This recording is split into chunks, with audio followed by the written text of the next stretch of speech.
jusqu'à 9h, Good Morning Business. Il est 7h43. Pour les moins de 20 ans, il n'a jamais été ministre. Pourtant, il a été... Mais pour les Français, maintenant, c'est un entrepreneur. C'est même le 6e patron préféré des Français, Arnaud Montebourg, qui l'eût cru. Les Français vous voient désormais comme un entrepreneur. D'abord, bonjour. Bonjour. Écoutez, si les Français le Classement disent, Forbes, je ne peux rien faire. Et écoutez, l'essentiel, c'est de contribuer à son pays. Moi, je crois que l'entreprise peut transformer la société, tout comme l'action publique ou politique. Elle le fait différemment, mais elle le fait de façon parfaitement complémentaire. Il y a des entreprises qui ont changé le monde, et dans cet univers de transformation écologique très puissante, de rétrécissement de la mondialisation et même de disparition progressive de la mondialisation. Vous allez jusqu'à disparition ? Oui, c'est inéluctable, parce qu'on ne continuera pas à importer nos émissions de gaz à effet de serre depuis la Chine à 8000 km. Quoi qu'il arrive, les taxes carbone qui s'imposeront dans les quelques années à venir vont mettre de l'ordre dans tout ça. Donc je déconseillerais aujourd'hui aux grands groupes d'aller faire fabriquer à des milliers de kilomètres. Je leur proposerais plutôt... On revient de recevoir le patron de Citroën qui va fabriquer la C5X en Chine. Eh bien, il la rapatriera bientôt. Il peut déjà budgétiser le retour. Parce que quand l'Union européenne, dans quelques mois ou quelques années, va prendre des taxes carbone sur tous les produits qui sont fabriqués au lointain, eh bien, le monde va rétrécir. Donc, dans ce monde-là, l'entreprise a beaucoup de choses à faire et pas seulement à dire.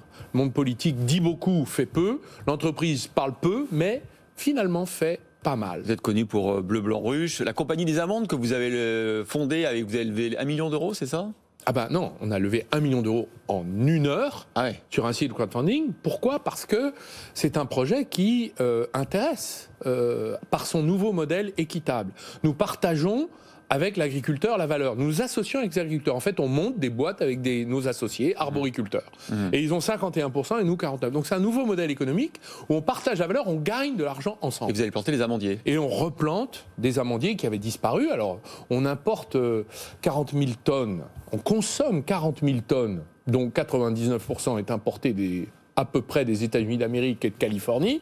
Il n'y a pas de fatalité, on peut relocaliser des productions sur notre sol, et c'est la démonstration que nous faisons avec le soutien de la filière agricole, industrielle. Donc on replante. On a déjà 150 hectares et levé à peu près 6 millions. C'est pourtant pas facile d'être agriculteur en ce moment avec ce qui s'est passé avec les intempéries. Ils sont en majorité pas du tout couverts. C'est encore viable de faire ce secteur le chaos climatique avec lequel il faut vivre va évidemment supposer des systèmes de mutualisation et d'assurance qui ne peuvent plus fonctionner sur les systèmes individuels qu'on a connus. D'ailleurs, à la Compagnie des Amandes, nous travaillons à une stratégie de mutualisation de on aura une petite centaine de vergers répartis entre Vintimille et le Boulou, le Pertus, sur la façade méditerranéenne, Corse incluse.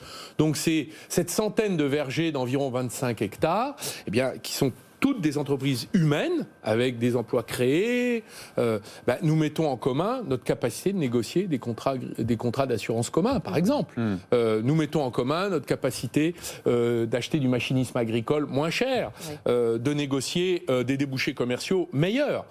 Donc cette méthode-là, c'est une méthode de partage qui fonctionnera dans les nouveaux modèles économiques d'agriculture de demain. Dans 20 minutes, à votre place, Antoine Frérot, le PDG de Veolia, il vient de gagner la bataille avec Suez. Veolia-Suez, c'est un peu l'Airbus du traitement de déchets et de l'eau. Vous le félicitez ? Il n'a rien gagné du tout. Il a détruit une entreprise qui s'appelle Suez. Mais quel est l'intérêt ? Excusez-moi, je me moque de l'intérêt de M. Frérot, qui d'ailleurs est de passage, comme tous les dirigeants de l'entreprise. Le sujet, c'est pas M. Frérot, M. Varin, c'est pas ça le sujet. Le sujet, quel est l'intérêt de la France ? Avoir un champion mondial ? On en avait 2, on n'aura plus qu'un, et à mon avis un demi, parce que vu le niveau d'endettement que va générer l'acquisition par Veolia de Suez, je donne pas cher de Veolia dans les années à venir. Donc M. Frérot, il l'emportera pas au paradis.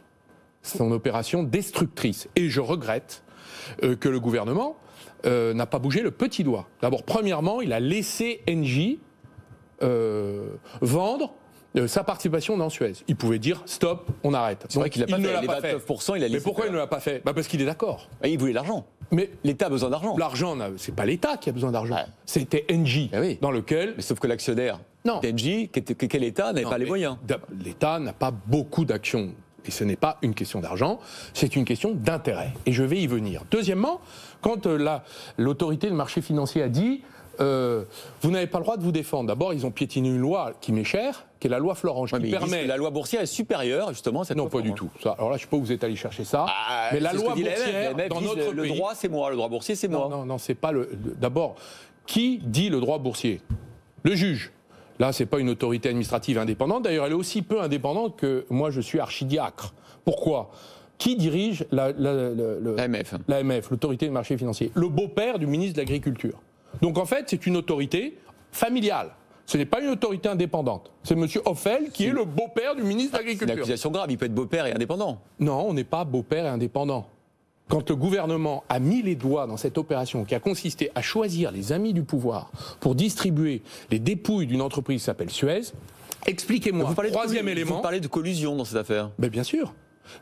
Expliquez-moi ce que vient faire M.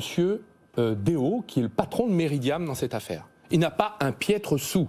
Il n'a jamais géré de l'argent, de l'eau, et on lui donne toute l'eau française des collectivités locales de Suez. Il a investi longtemps et sur le long terme dans des projets d'assainissement des eaux quand même. Il n'a aucune expérience en la matière. Et il n'a pas d'argent pour le faire. C'est-à-dire qu'on lui donne l'actif et après il va lever l'argent. Vous en connaissez beaucoup des gens qui ont ce type d'avantage. Mais vous savez pourquoi, M.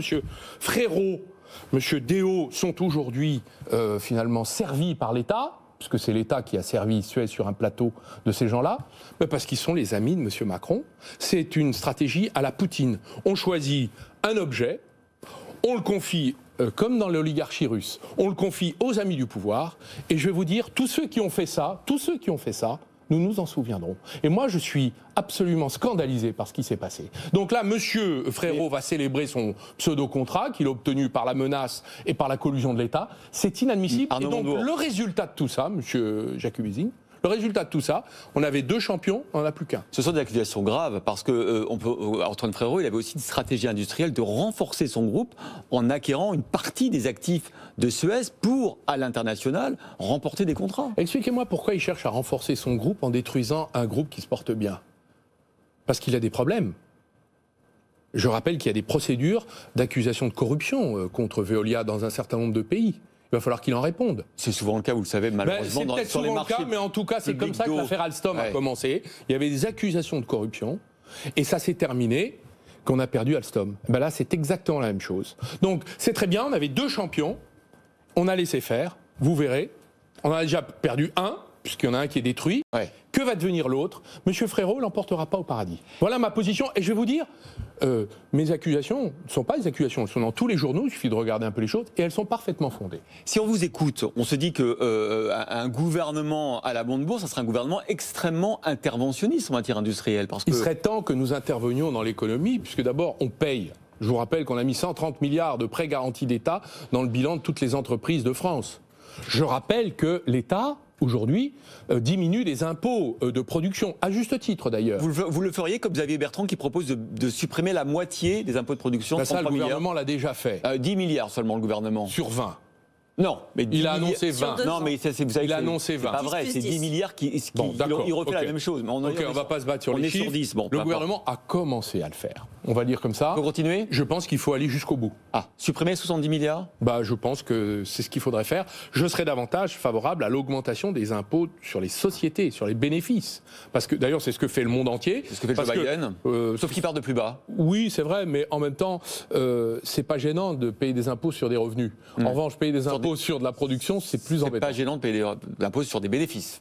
C'est des revenus, les bénéfices. Des revenus. C'est des revenus. Ouais. C'est des revenus. Revenus nets. C'est mieux. C'est mieux. Des revenus. Bon. C'est mieux, ça veut dire qu'on l'a gagné. Donc on peut le partager. Mais ce qu'on n'a pas gagné encore, c'est plus difficile. Donc je suis assez favorable à ce que nous améliorions encore la compétitivité de la base France, parce que l'impôt de production est tueur d'investissement et nous avons des problèmes par rapport à nos compétiteurs européens. Le rôle de l'Europe, donc par exemple le dernier dossier, dans l'achat de vaccins, l'Europe a joué son rôle? Écoutez, vous voyez où nous en sommes. Nous sommes en retard, nous avons des morts en plus, de la destruction économique en plus. Piccadilly Circus et Broadway ont réouvert. Donc M. Trump et M. Johnson ont mieux réussi en matière de vaccins, finalement, que l'Union des Européens. Ça plaide pour le Brexit? Non, ça plaide pour, ça démontre le dysfonctionnement européen. On nous a dit, l'Union européenne, ça marche parce qu'on est plus nombreux. Mais si on est de ça, beaucoup de Français vont comprendre qu'il faut sortir de l'Europe. Non, mais je pense qu'on peut être intelligent quand même. On a besoin de l'Europe, mais pas ça. Ça marche pas. C'est-à-dire que l'union faisant la force, non, l'union fait l'incapacité. Et regardez, même une petite boîte qui est en Loire-Atlantique, c'est Johnson qui l'a récupérée. Nous, on l'a même pas vu passer. Moderna, c'était une boîte française. Bien sûr, le patron est encore français. Sanofi l'a pas vu passer, etc., etc. Donc les échecs français sont les échecs du privé, de la Big Pharma, qui est beaucoup trop court-termiste, qui distribue des dividendes plutôt qu'investir dans la recherche, et qui a détruit l'appareil de recherche sur le sol français. Et puis, c'est aussi l'État qui n'a pas fait son travail.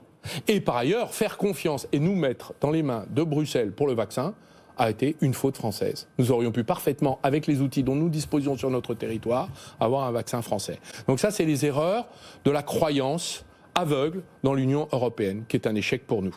Merci Arnaud Montebourg d'avoir été l'invité de Good Morning Business ce matin.